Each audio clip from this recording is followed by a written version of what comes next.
Ah, que alegria estarmos aqui essa noite. Não sei você, mas eu estou muito feliz com tudo aquilo que o Senhor já tem feito em nosso meio. Quantos podem testemunhar e testificar que grandes coisas o Senhor já tem feito em nosso meio nesse culto? Aleluia, o Senhor tem feito grandes coisas e eu tenho certeza que coisas maiores ainda Ele fará. É uma alegria estarmos aqui hoje compartilhando da palavra de Deus. Pastor Luiz e Pastor Eliane estão lá em Brasília esse final de semana ministrando. Eles estiveram a semana toda ali ministrando junto com a equipe apostólica do MFI e hoje eles estão lá abençoando a igreja em Brasília e nós podemos estar aqui celebrando ao Senhor Jesus juntos, amém? Quem está firme no jejum aí? Aí, irmãos, estamos aí já na reta final, já na última semana do jejum. Eu sei que tem irmão já preparando todo o cardápio já da semana que vem, não é verdade? Já está naquele finalzinho onde alguns de nós estamos tipo desenho animado que vai olhando para os amiguinhos e já vai vendo um bifinho assim andando, tá ligado? Manja, Madagascar, que o leão começa a olhar para os amiguinhos e ele virou um monte de bifinho.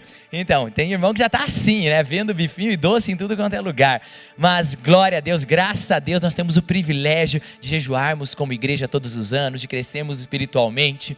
E essa noite nós queremos compartilhar, falar aí de um jejum que pode nos abençoar muito, que é o jejum que alimenta. O jejum normalmente ele está ligado, conectado a gente se abster de comida, a gente deixar de comer, mas hoje vamos falar de um jejum que alimenta. Abra comigo por favor a sua Bíblia, aí em Isaías 58, Isaías 58, você pode até colocar aí um marcadorzinho, algo aí para fixar aí na tua página.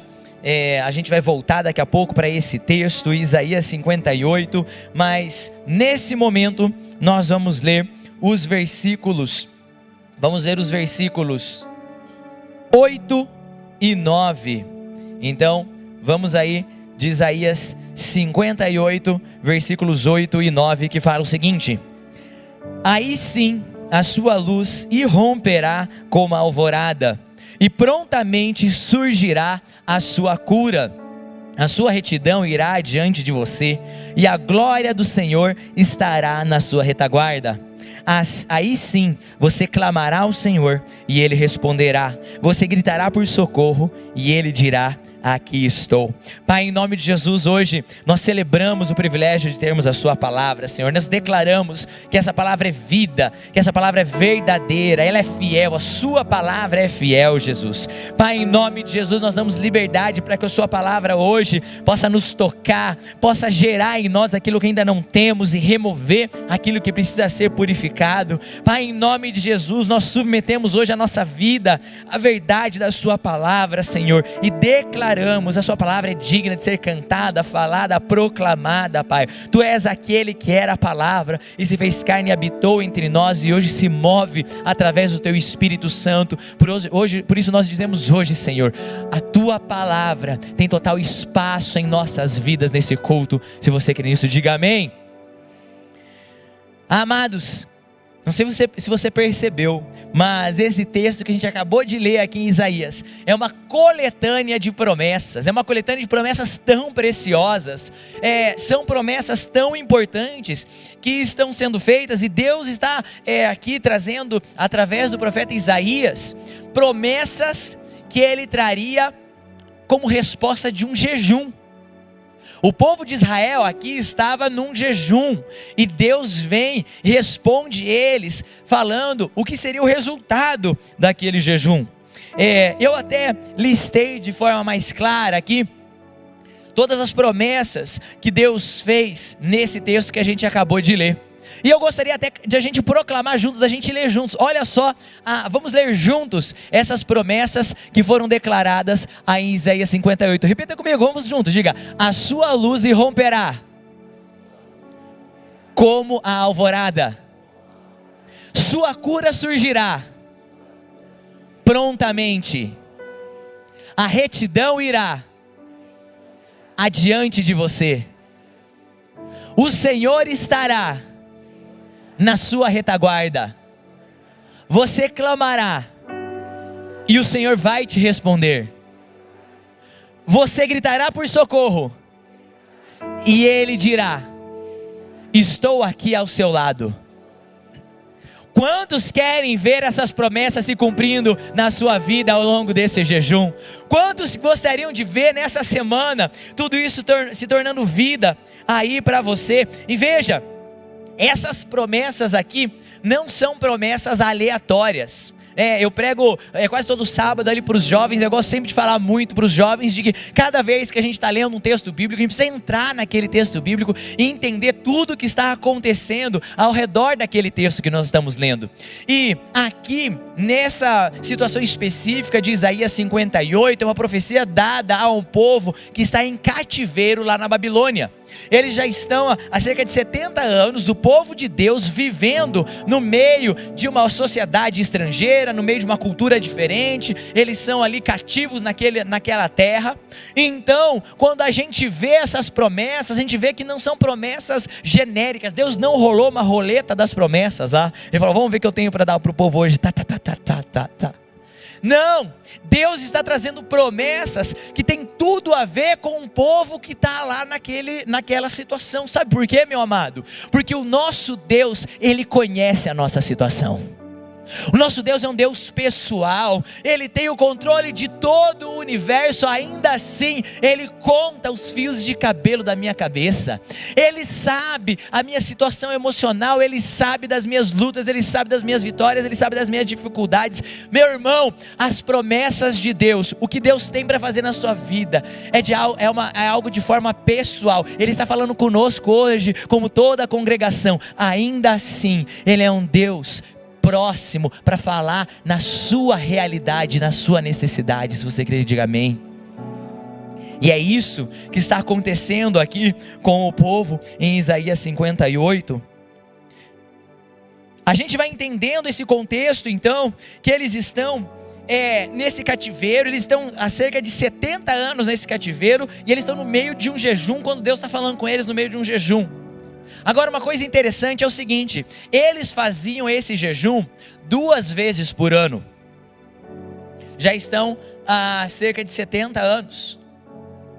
Eles já fizeram esse jejum 140 vezes. E a gente vê lá no versículo 3, um pouco antes, 5 versículos antes do que a gente leu, o povo, ele está ali chorando, meio até que se vitimizando, falando: mas Senhor, quando o Senhor nos responderá? Quando o Senhor vai atuar na nossa realidade? Eles estão há 70 anos fazendo aquele jejum e não estão vendo a situação deles mudar. Imagina só, 140 jejuns diferentes. O povo aqui de Israel, nesse momento da história, eles estão entendendo mais ou menos como se sente uma mãe que precisa falar 140 vezes com o filho para ir tomar banho, para ir arrumar as bagunças da sala, não é verdade? Era mais ou menos isso. E aí, a gente vê que o texto que a gente leu começa aí sim, ou seja, algo acontece, algo o povo precisa fazer antes para que aí sim aquelas promessas acontecessem. Eu vou falar disso um pouquinho mais à frente. Mas antes, eu quero falar, a gente vê esse povo que estava naquele cativeiro. E às vezes a gente fala: puxa, mas esse é um texto bíblico de tanto tempo atrás. O que isso tem a ver com a minha realidade, amado? Tem tudo a ver com a nossa realidade. Porque aquilo que eles viveram naqueles dias é exatamente o que nós estamos vivendo hoje. Eles eram um povo de Deus que viviam no meio de uma sociedade corrompida. Você já viu esse filme? Eles eram um povo eles receberam uma palavra com orientações de uma conduta a qual eles deveriam viver. Eles receberam lá no monte os mandamentos, os 10 Debraim de Deus, que eram as qualidades, as características do povo de Deus, de como o Senhor diria que o povo de Deus deveria se portar. E agora eles estão vivendo no meio de uma sociedade que ignora essas qualidades, que na verdade faz descaso dessa maneira de viver, que vive com uma imoralidade caída, que vive numa situação de pecaminosa. Quantos já viram essa história? Eles são um povo chamado para um reino prometido, vivendo numa realidade que não é condizente com aquele que lhes foi prometido. Assim como eu e você somos povo de propriedade exclusiva do Senhor, assim como eu e você somos forasteiros nessa terra, assim como nós como igreja, o nosso reino não está nessa terra, mas é um reino celestial. Nós pertencemos a uma outra conduta de vida do que aqueles que nos cercam. Ainda assim o Senhor olha para a nossa situação, Ele traz essas promessas para a nossa realidade. Por isso, eu vejo nesse texto então, esse jejum que alimenta. Enquanto eles vão fazer um jejum, o Senhor vai alimentá-los, não no alimento da carne, não no alimento da alma, mas o Senhor vai alimentá-los nas suas necessidades espirituais, emocionais. E essas promessas têm tudo a ver com esse alimento que o Senhor tinha para dar, porque não só de pão viverá o homem, mas de toda a palavra que sai da boca de Deus.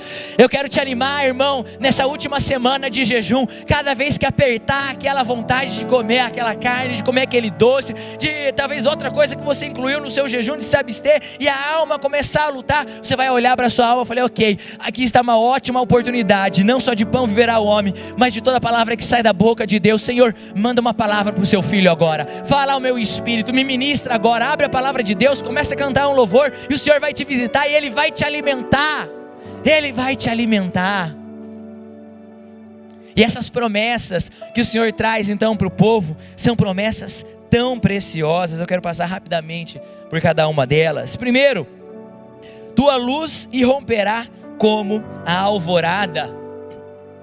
E como eu disse, eles estão há 70 anos naquela situação. A noite deles parecia que não tinha fim, aquelas trevas parecia que não acabariam, mas o Senhor vem agora e promete para eles: as suas trevas vão acabar, a luz vai surgir. E eu não sei você, mas quando a gente passa por uma situação de trevas na nossa vida, como a situação parece longa, eu tenho certeza que a semana do Rafa e da Cat foi muito mais longa do que a minha semana e a sua semana, porque quando você tem uma criança no hospital, parece que aquelas trevas não têm fim. Eu estava falando para ele, falei: realmente você está muito mais leve agora à noite do que você estava hoje de manhã, porque quando o Senhor vem e rompe as nossas trevas com a sua luz, aquilo acaba com a nossa angústia e leva embora o nosso choro. E é isso que o Senhor quer fazer. Ele está nos prometendo que Ele vai transformar o nosso choro em riso. Pode a angústia durar uma noite, mas a alegria vem pela manhã. E eu quero declarar em nome de Jesus, tem gente que está passando aqui por uma noite de choro há tanto tempo, mas creia que em nome de Jesus, nesse período de jejum, a sua alegria virá pela manhã. Irmão, a sua alegria vai chegar em nome de Jesus. Eu me lembro quando eu passei por uma noite na minha vida, contar rapidamente, vocês vivem vendo meus filhos aqui correndo, vai acabar o culto, eles vão estar correndo aqui na frente, aqui embaixo, porque eu não deixo subir no palco. Mas vocês vão ver eles correndo aqui e tudo mais. E que alegria é uma casa com crianças. Mas nós passamos por uma noite. Nós tivemos 6 anos casados, tentando engravidar e não conseguindo. Até que a Tari começou a fazer os seus exames, já estava fazendo antes. E o diagnóstico dela ali era muito improvável da gravidez. Tinha várias situações ali que atrapalhavam ela na gravidez. Ainda assim a gente tentando. Até que depois de 6 anos eu fiz alguns exames que apontaram que em relação à média masculina, se a média dos homens é 100% de chance de engravidar, a minha era 1%. Era 99% abaixo da média de todos os homens. E ali, ainda diante disso, somado à situação da Tari, a gente estava num lugar ali, num diagnóstico que era quase impossível a gente ter filhos. Quando eu fui investigar então o que causava aquilo comigo, eu me lembro claramente num jejum de Daniel, de 2016, começo de 2016, fevereiro, tinha acabado de começar o jejum de Daniel. Eu fui num consultório para receber ali os resultados de uma ressonância magnética que tinha feito da cabeça, nesse processo ali de procurar entender toda a situação da infertilidade. E aí eu estou diante da médica falando: olha, você tem um pequeno tumor na sua hipófise, que é uma glândula, sei lá, não sou da área médica.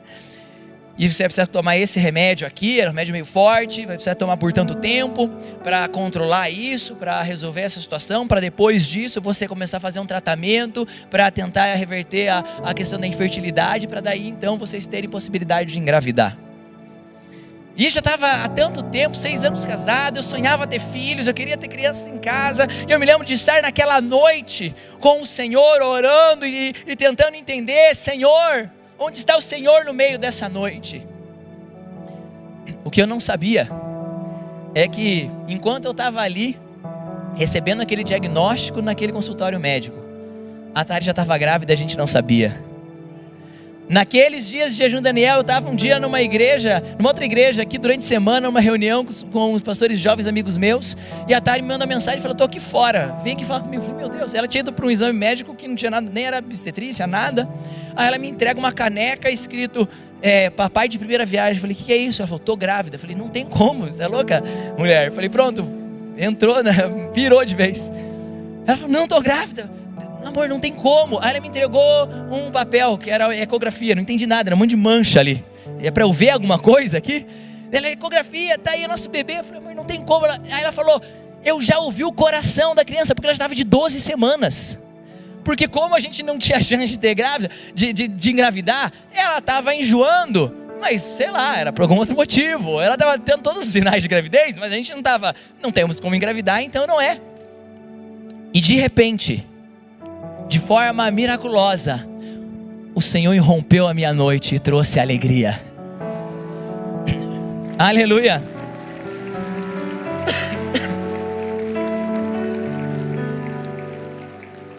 Amados, no jejum de Daniel seguinte, quando a gente já estava com a Emily no colo, e a gente tinha acabado de receber um diagnóstico, logo nas primeiras consultas pediátricas, a pediatra dela percebeu algo no coração, pediu vários exames e ela tinha um buraquinho no coração.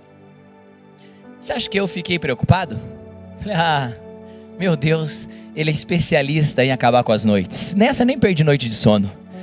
Ao final daquele jejum de Daniel, a gente foi repetir os exames e a situação já havia sido controlada pelo Senhor.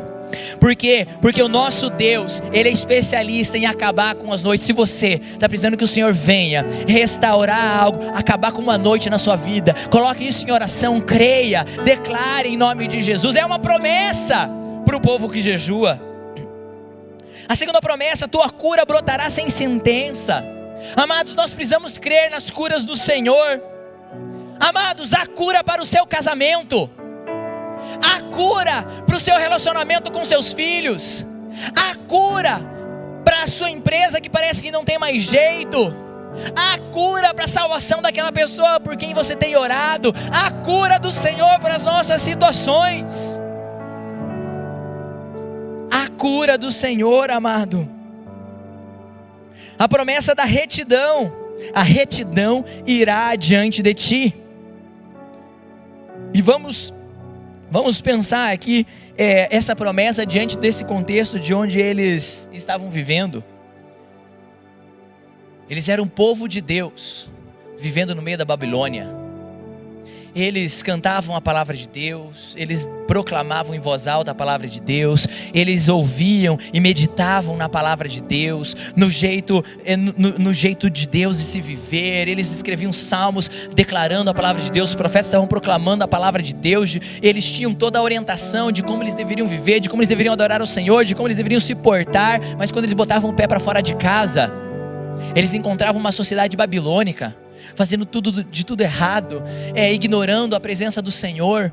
E quando, assim como nós, na nossa realidade atual de igreja, quando uma pessoa que foi salva, ela se encontra no ambiente de Babilônia, há 2 resultados que podem acontecer: ou a pessoa se larga para viver e é entregue aos seus próprios desejos, como Paulo fala, e passa a viver do jeito babilônico, ou então ela passa a ter uma sede de retidão, uma fome de retidão. Ela começa a olhar ao seu redor e falar: isso está errado, isso aqui não pode acontecer mais, isso daqui precisa ser endireitado, eu não aceito, e isso começa a trazer uma indignação, e é isso que o povo está aqui pedindo para o Senhor. Eles tinham uma fome de retidão, e a promessa do Senhor é que Ele traria essa retidão que iria diante deles. Irmãos, eu não sei você, mas quando ouvi algumas semanas atrás aquela notícia aqui na França, eu vi um vídeo de centenas de pessoas nas ruas comemorando o fato de terem aprovado a lei do aborto, e estavam lá várias pessoas comemorando o direito de matar bebês ainda no ventre, pessoas indefesas, uma injustiça ao fraco.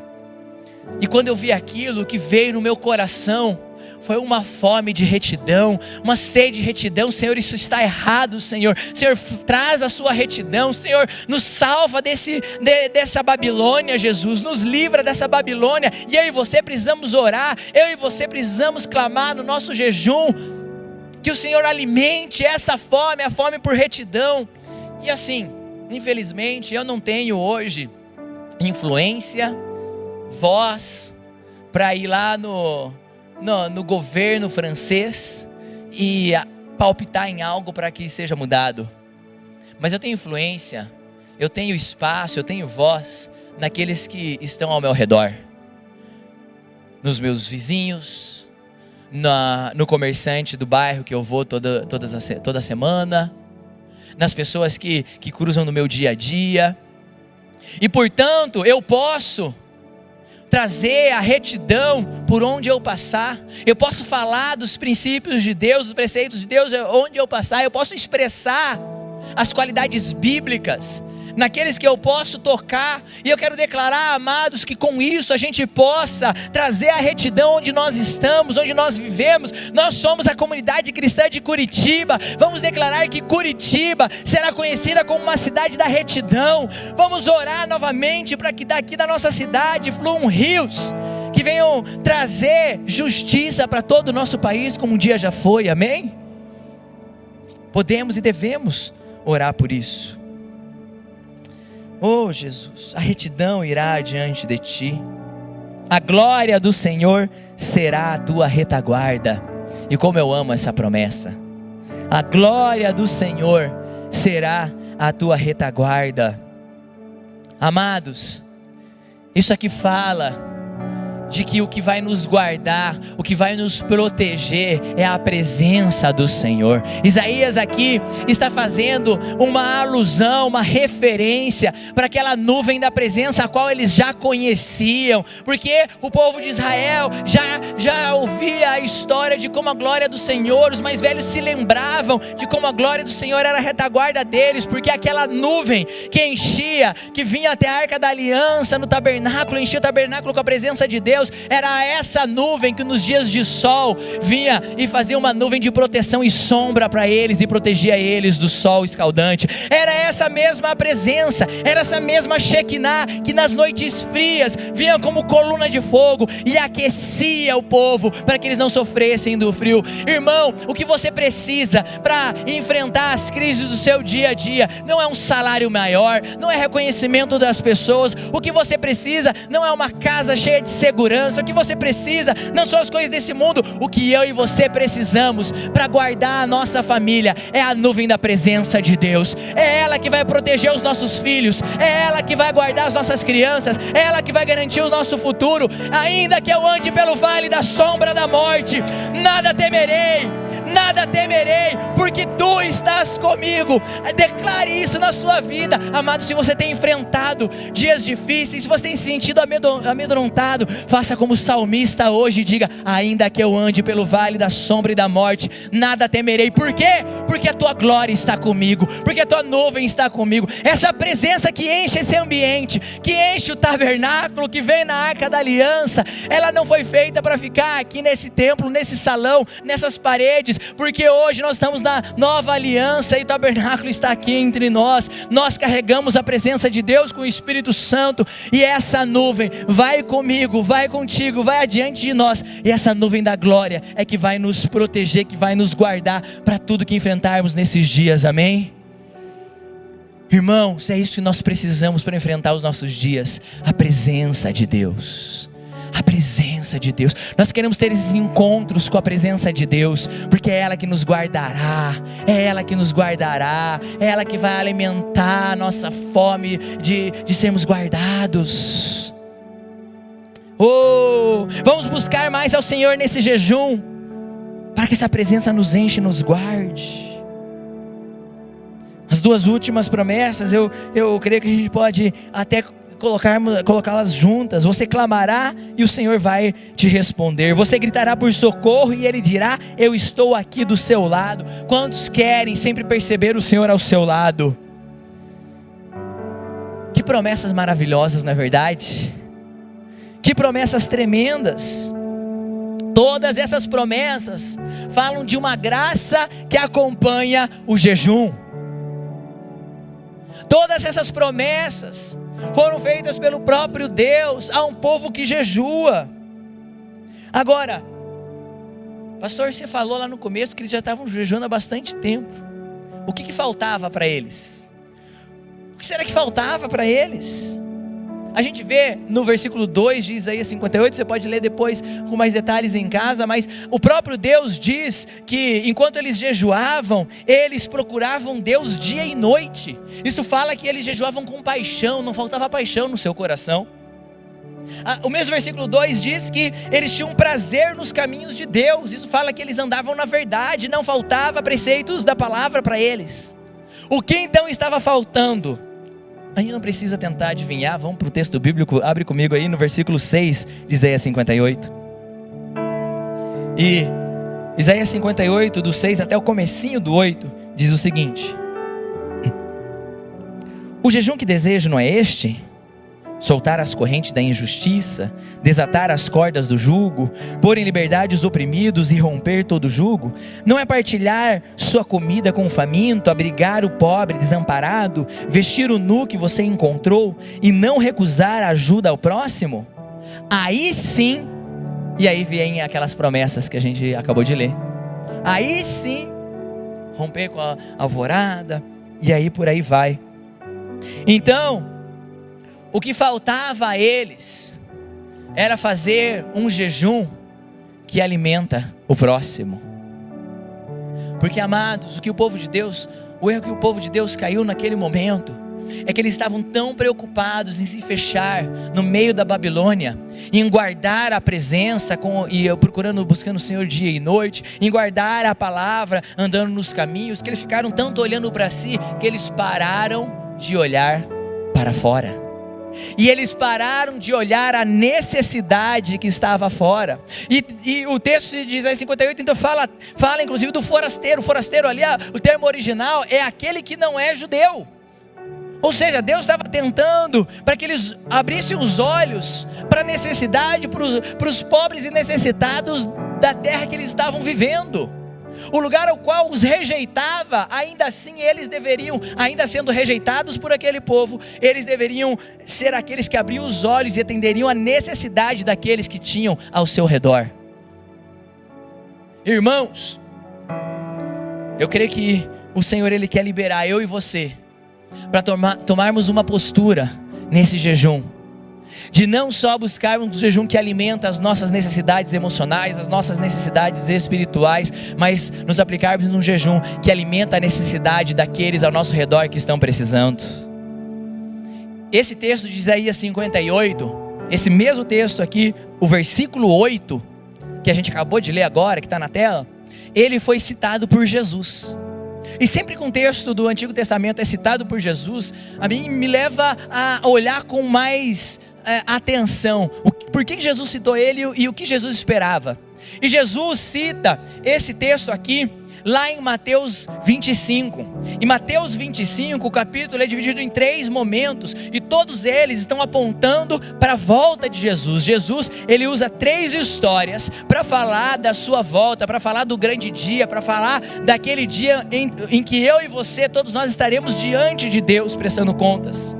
E a primeira parte de Mateus 25, os versículos de 1 a 13, a gente conhece bastante e prega muito sobre ele, que fala da parábola das 10 virgens. Então é um texto que fala da igreja mantendo o óleo, ou seja, guardando consigo a presença de Deus, porque um dia estaremos diante dele e prestaremos conta se guardamos o óleo, guardamos a unção, carregamos a nuvem da presença. Quantos creem que temos guardado a presença e carregado o óleo em nome de Jesus? Queremos ser dessas virgens sábias que carregam a lâmpada acesa. Aí, a segunda parte de Mateus 25, a partir do versículo 14 até o 30, fala da parábola dos talentos. Então o Senhor usou ali para trazer sobre o aspecto de uma igreja que não fica parada, mas que serve, que constrói o reino, que multiplica os seus dons e os seus talentos, que se aplica, não se esconde, não é apática. Isso fala de uma igreja que se move, e em nome de Jesus, nós queremos ser aprovados. Cada um de nós quer ser aprovado diante do Senhor, como alguém que não enterrou os seus talentos, mas que está servindo ao reino, que está se dedicando a sua vida, o seu tempo ao Senhor. Amém? Quanto está comigo? E aí a parábola termina dos servos diante do Senhor prestando contas. E a terceira parte então de Mateus 25 vai para a história das ovelhas e bodes. E o Senhor então fala sobre aquele rei, onde todos nós estaríamos diante dele. E aí ele traz no versículo 35: porque tive fome e me deste de comer, tive sede e me deste de beber, era forasteiro e me hospedaste, estava nu e me vestiste, enfermo e me visitaste, preso e fostes me ver. E aqui o Senhor fala daqueles que ele reconheceu através dessas atitudes, e daquele que ele não reconhece, porque não se aplicaram em cuidar do pobre, do forasteiro, do preso, e por aí vai.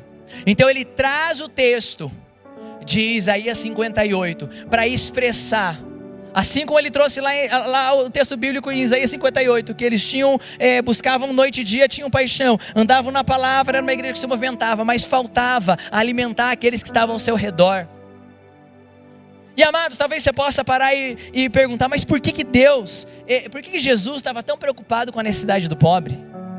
Jesus que veio para entregar a sua vida, para que todos sejam salvos, por que ele estava preocupado com os pobres? Sabe por quê, meu amado irmão? Porque Jesus, ele se identifica com o pobre. Quando Jesus nasceu, a sua família não tinha mais do que um estábulo, e ele, enquanto bebê, não tinha um berço de ouro, mas tinha uma pequena manjedoura. Quando os seus pais foram consagrar Jesus no templo, a Bíblia fala que eles entregaram como oferta no templo, na consagração de Jesus, eles entregaram uma oferta de 2 pombinhas.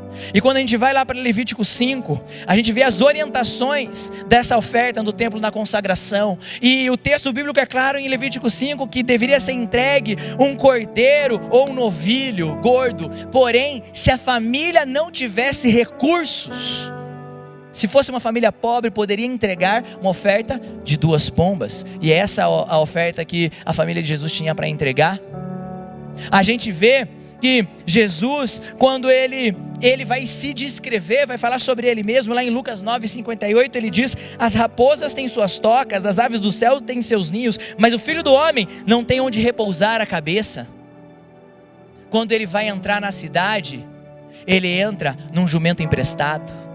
Quando ele vai ter a sua última refeição com seus amigos antes de se entregar na cruz, ele faz sua refeição numa casa que o acolhe. Quando ele morre, o seu corpo é colocado num túmulo emprestado. Jesus, ele se identifica com o pobre. Por isso, o tema da compaixão é um tema tão importante no coração de Jesus. Por isso o tema da compaixão Ele é trazido na Bíblia tantas vezes. E por isso o Senhor, Ele nos coloca a cumprirmos esse papel de igreja. Eu creio que Jesus aqui em Mateus 25, Ele está apontando daquilo que seria falado, aquilo que os discípulos teriam a revelação depois em Atos 15, no concílio de Jerusalém, quando eles estão definindo algumas coisas da igreja. Então Tiago traz uma palavra falando: convém que o tabernáculo de Davi seja restaurado. Eis daqui naqueles dias, eu restaurarei o tabernáculo de Davi. Ele estava referenciando Amós 9, falando desse papel do tabernáculo, que trazeria a igreja então para cumprir o seu papel de profeta, rei e sacerdote. E a gente vê Mateus 25, o primeiro texto, a lâmpada acesa, o papel do profeta de carregar a presença de Deus e não deixar o óleo acabar. Está falando da parábola dos servos e dos talentos multiplicados, e o papel da igreja como reis, de se movimentar e governar e liderar, e o papel agora da igreja como sacerdotes no ministério da reconciliação. Então, de atrair aqueles que estão vivendo em injustiça para reaverem o seu lugar no reino de Deus, porque o reino de Deus é paz, alegria e justiça. Por isso que a compaixão de Cristo em relação aos pobres é tão diferente da justiça social do mundo. A justiça social do mundo é movida por questões ideológicas. A compaixão do reino de Deus é movida para ver o reino de Deus ser expressado, trazendo paz, justiça e alegria.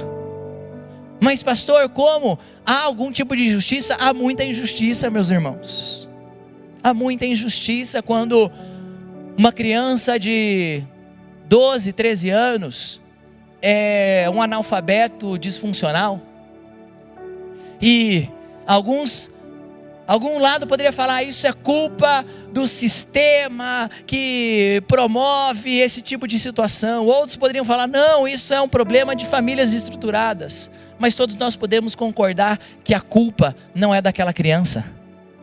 Há uma injustiça quando eu posso olhar e ver que estatisticamente os meus filhos que estudam numa escola particular maravilhosa, eles têm uma chance estatística de 4 a 5 vezes maior de ter uma boa profissão e um bom salário do que as crianças que estão estudando no CEMEI, na esquina da minha casa, a alguns passos de distância dele.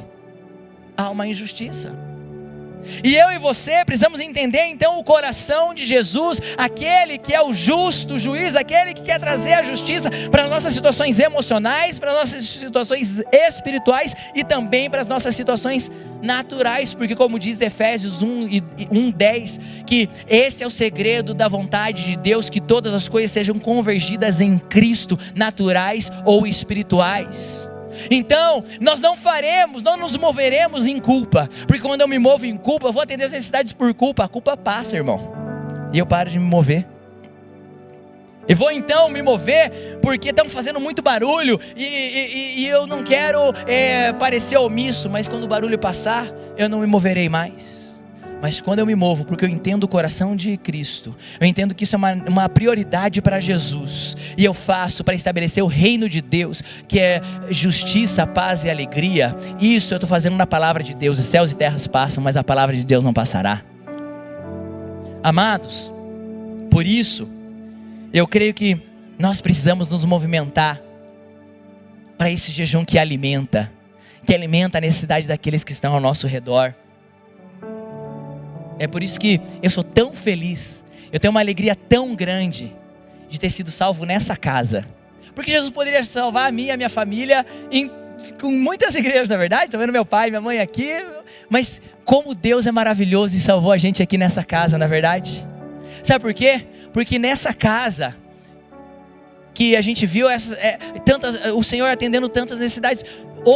Ontem, aqui na nossa igreja, você viu aquela tenda no estacionamento? Quando você chegou, não tinha uma tenda ali no estacionamento? Aquilo lá, irmãos, não é que a gente é tão adiantado que a gente viu que ia ter uma chuvinha hoje e colocou uma tenda para você estacionar. Aquela tenda está ali, aquelas duas tendas estão ali porque ontem várias mulheres aqui na nossa igreja, uma equipe enorme, lideradas pela irmã Edna, do Projeto AME. Elas estavam fazendo um grande bazar com as roupas que vocês têm doado nos últimos meses. E esse bazar, ele é para atender duplamente as necessidades. Porque, primeiro, ele atende as necessidades daqueles que vêm comprar no bazar, porque vocês dão roupas boas, roupas novas, roupas de marca. Aí a gente vê, assim, um homem que não teria nenhuma condição de ter uma roupa bonita para ir numa entrevista de emprego, ele vem aqui no nosso bazar, ele compra um terno, ele compra, já vi homem saindo daqui com uma camisa Hilfiger, Tommy Hilfiger, que é caríssima, e ele pagou 5, falando, agora eu tenho uma camisa boa para ir numa entrevista de emprego. Deus me chamou e me salvou nessa casa onde a gente tem um mercado, que a gente, nos últimos 12 meses, a gente já atendeu mais de 80 famílias que vieram fazer a compra do mês aqui na nossa igreja, e sem pagar nada. E a nossa igreja está ficando famosa entre a população carente aqui no nosso bairro. As pessoas batem aqui na nossa igreja falando, é aqui a igreja que tem um mercado? E meu irmão, se for para ficar famoso algum dia, eu quero ficar famoso entre os pobres. Você que é o pastor Tiago lá, que faz aquela ação, sou eu mesmo. Se for para ser salvo, se fosse para escolher em qual igreja ser salvo, eu escolheria novamente ser salvo nessa igreja, porque eu creio que o Senhor já tem nos despertado a termos esse jejum que não alimenta só a nós mesmos, mas que olha para a necessidade do outro. E é por isso que já há tantos anos, no nosso culto de encerramento do nosso jejum de Daniel, o que sempre tem no nosso culto de encerramento do jejum de Daniel? Arrecadação de alimentos. Então domingo que vem, já coloca na sua agenda, você vai vir aqui no culto das 8 da manhã, no culto das 10:30 da manhã, ou então em algum dos nossos campos, em todos eles, nós estaremos fazendo essa arrecadação de alimentos, que vai servir para coisas maravilhosas, vai atender famílias que estão em dificuldade através do nosso mercado social. Mas também todo o alimento arrecadado aqui também vai ajudar pessoas em recuperação de droga-adição nas casas de recuperação que nós apoiamos. Também vai servir para abençoar membros das nossas células que se encontram em situação de necessidade e quem sabe durante um mês precisam de alimentos também, e aqui na igreja a gente abençoa. Então, amados, durante essa semana eu quero te animar a você orar, a você se preparar. Assim como eu e você, a gente tem orado, se esmerado e se preparado no nosso jejum, espiritualmente, na palavra. Você tem feito devocional lá na palavra e lido o texto. Você tem orado e buscado dia e noite, andado no caminho. Mas também vamos completar a terceira parte de Isaías 58, de Mateus 25, e vamos nos preparar para alimentar aquelas pessoas que têm a necessidade. Então ore, conversem em família. Qual vai ser a nossa oferta? Como que o nosso jejum vai alimentar outras famílias? A gente tem até uma lista, fala, puxa, tem produtos que tem maior necessidade lá no mercado social? Tem uma lista de produtos que são a maior necessidade lá no nosso mercado social. Achocolatado, até escrevi aqui Nescau e Toddy. Sabe por quê? Porque lá no nosso mercado social a gente dá marca boa. A gente compra marca boa, a gente quer que eles tenham marca boa, porque a gente quer que eles falem e eles saibam que eles têm dignidade, que eles têm, tragam as suas crianças para elas olharem e escolherem o que eles gostam. Você pode doar leite em pó, chocolate para uma ação que a gente quer fazer ali na época da Páscoa, desodorante em aerosol, sabão em pó, fraldas. Além disso, é possível você também doar pelo Pix do 1000 cestas, 1000@ccbrasil.com. Todo o dinheiro que cai aqui nesse Pix, ele é exclusivamente usado para compra de comida. E é bom porque essa comida aqui, ela não tem prazo de validade, porque a gente tem toda uma logística ali com a prazo de validade dos alimentos e tudo mais. A gente também consegue ali, quando a pessoa doa em Pix, gerenciar qual que é a prateleira que a gente precisa repor e comprar aquele produto em específico. Então ajuda muito a nossa logística também. Então você vai orar, vai pensar, quem sabe você vai trazer roupas para doação de roupas. Mas, irmão, traz a roupa bonita, traz roupa boa, traz uma roupa que você gostaria de ganhar. Não é verdade? Que a gente seja esse tipo de irmão que abençoa com aquilo, que ama o próximo como a ti mesmo. Meus amados, nós não estamos fazendo isso com uma troca. Nós não estamos fazendo isso, ok, então se eu der alimento, se eu der a roupa, o Senhor vai me dar aquela monte de bênção. Não é isso, a gente não está querendo comprar as bênçãos do Senhor, porque tudo que o Senhor nos dá é graça, e graça é uma bênção não merecida. Sabe por que eu vou fazer? Porque a palavra de Deus disse que eu devo fazer. Porque o texto bíblico de Isaías diz que eu devo fazer. Porque Jesus disse em Mateus 25 que eu devo fazer. E eu vou fazer isso não por emoção, não por culpa, não porque eu quero comprar as bênçãos de Deus. Eu vou fazer isso porque eu quero ser fiel à palavra de Deus. Porque esse é o povo de Deus. O povo de Deus é fiel à sua palavra. Amados, eu creio, tenho orado e tenho declarado que o Senhor há de liberar essas bênçãos sobre a nossa igreja. Eu creio que o Senhor há de liberar essa chuva de bênçãos, essa lista. Quem sabe durante essa palavra você foi vendo, conforme a gente foi passando por aquela lista de bênçãos, você falando, isso aqui é para a minha vida. Sabe, talvez teve um momento aqui que o coração bateu mais forte, isso é o Espírito Santo te apontando, é isso que eu quero fazer na sua vida durante essa estação. Então ore, busque durante seus dias de jejum, durante seu devocional, se aprofunde nisso. Mas quem sabe você está aqui e você fala, puxa, mas eu ainda nem sou povo de Deus. Pastor, você falou tanto sobre o povo de Deus que é salvo, que é filhos de um reino, que andam de acordo com uma palavra. Eu ainda não estou nesse ponto, eu ainda não cheguei lá, eu ainda não fui chamado de filho de Deus, eu ainda não sou parte desse reino da maravilhosa luz, eu ainda preciso tomar uma decisão anterior. Eu quero decidir, entendendo como o Senhor atende as minhas necessidades, entendendo que a melhor coisa para a minha vida é viver com Deus, entendendo que não tem decisão melhor do que decidir ser parte desse povo, que é chamado de meu povo pelo próprio Deus. Eu quero tomar essa decisão, eu ainda preciso escolher os caminhos do Senhor. Quem sabe você está aqui, e até agora você nunca teve a oportunidade de entregar a sua vida para Jesus, de fazer uma oração declarando, Jesus é o Senhor e Salvador na minha vida, o único que eu preciso ter. Se você está aqui hoje, e você ainda não passou por essa mudança de vida, talvez você é até um simpatizante, já ouviu uns louvores. Eu lembro que a nossa conversão na nossa casa foi assim, começou a ter louvor na nossa casa, minha mãe colocava lá, começou a assistir os programas na TV dos pastores pregando, mas teve um dia onde nós decidimos e falamos, ok, não dá mais para viver sem Cristo, nós queremos entregar a nossa vida para Jesus, cada um individualmente, falando, eu quero entregar a minha vida para Jesus.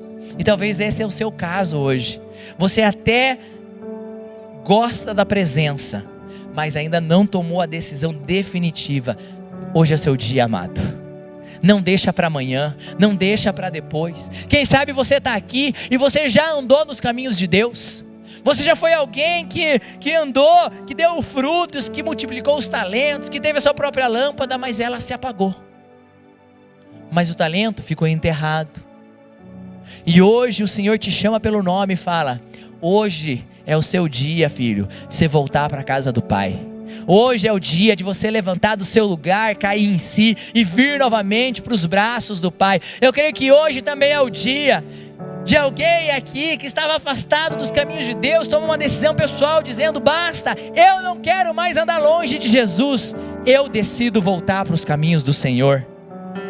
Se esse é seu caso, decido no seu coração essa noite. Quero convidar toda a igreja para que fique de pé.